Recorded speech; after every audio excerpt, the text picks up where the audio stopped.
Pagka-uwi ko ng bahay galing trabaho, nagpahinga nga lang din pala ako saglit, siguro mga 10 minutes. Tapos nagprito na nga lang din pala ako ng sunny side up egg at saka longganisa. Eto lang din naman kasi yung mabilis maluto.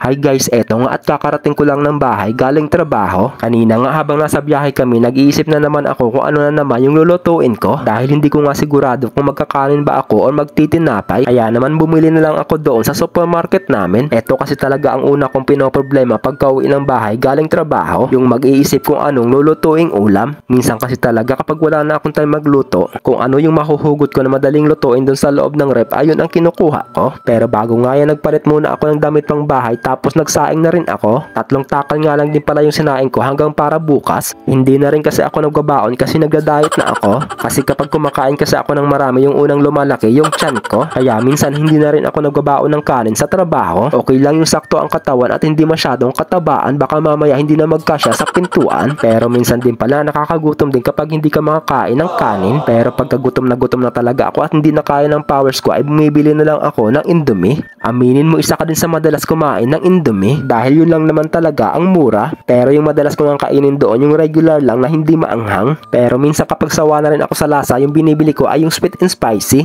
Masarap din kasi yung kasi hindi masyadong maanghang. O siya, napahaba na naman itong kwentuhan natin at napunta na tayo sa noodles. Dahil hindi naman noodles ang ulam natin kundi longganisa at saka sunny side up egg. Dahil luto na nga rin pala ito kaya hinaan ko na dito sa kaldero, sa kawali pala. Hindi ko na nga rin pala nilaga sa tubig yan at diretso ko ng prinito para naman hindi na masyadong marami ang gagawin ko. Nakakatama din kasi kapag masyadong marami ang hugasan. At eto na nga rin pala, kumuha na ako ng malaking pinggan para mailipat na dito yung prinito natin. Sobrang gutom na nga rin pala ako kaya ayan, pinestuhan ko na. Parang gusto ko nga ng medyo maanghang kaya kinuha ko na nga rin pala itong hot sauce para masarap at ganahan tayo sa pagkain. Nilagyan ko na nga rin pala ng hot sauce itong itlog. Tapos nilagyan ko nga rin pala itong longganisa. Medyo matagal-tagal na nga rin pala ako hindi nakabili at natikman itong longganisa. Kaya naman sa unang first bite ko ay talagang papasigaw ko na lang na ang sarap. At baka may magtanong nga din pala kung saan ko ba nabili itong longganisa. Doon ko nga lang din pala nabili yan sa Bata Supermarket. At syempre kahit may rep tayo, hindi nga rin pala ako bumili ng marami.